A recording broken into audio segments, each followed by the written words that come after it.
गीता सुगीता कर्तव्य किमन्यै शास्त्र विस्तरै जा स्वयं पद्मनाभस्य मुख पद्माद विनिसृतम। ভগবানের মুখ নিঃসৃত এই গীতা পড়লে অন্য কোনো শাস্ত্র পড়ার দরকার নেই। আজকে প্রথম অধ্যায়ের দ্বিতীয় শ্লোক।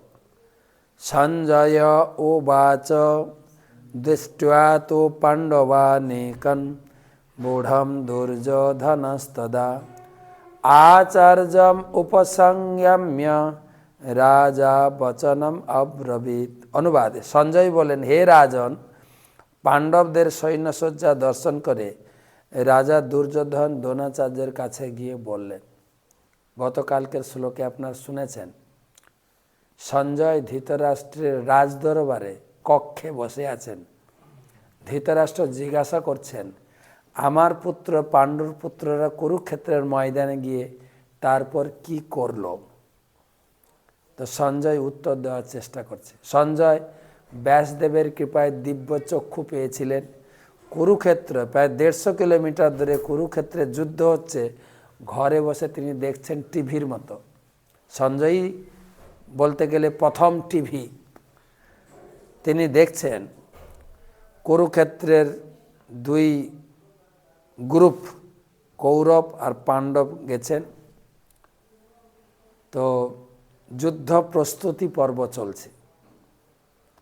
ধৃতরাষ্ট্রের সন্দেহ ছিল যে, তার নিজের ছেলেকে নিয়ে সন্দেহ ছিল যে দুর্যোধন আমার মতোই অধার্মিক, কিন্তু যুদ্ধ হচ্ছে ধর্মক্ষেত্রে, কুরুক্ষেত্রে, ধর্মক্ষেত্রে।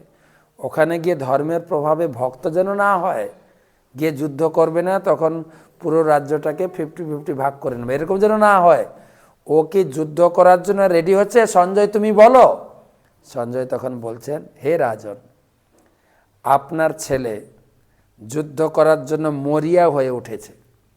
নিজের রথ থেকে নেমে গুরুদেবের কাছে গিয়ে পৌঁছেছেন। গুরুদেবকে বলছেন যে যুদ্ধক্ষেত্রে কারা কারা আছে, কারা এই যুদ্ধক্ষেত্রে পাণ্ডবের পক্ষে কারা আছে, আমার পক্ষে কারা আছে। তো তিনি বলবেন কালকের শ্লোক থেকে। এই শ্লোকে আরেকটা কথা আপনাদের বলে রাখি, অনুবাদে দেখেন হে রাজন মানে ধৃতরাষ্ট্র, আবার রাজা দুর্যোধন, দুজন রাজার কথা বলেছেন। রাজা কিন্তু একজন, রাজা ছিল ধৃতরাষ্ট্র, হে রাজন। কিন্তু রাজা দুর্যোধন, দুর্যোধন রাজা হয়নি, রাজকুমার।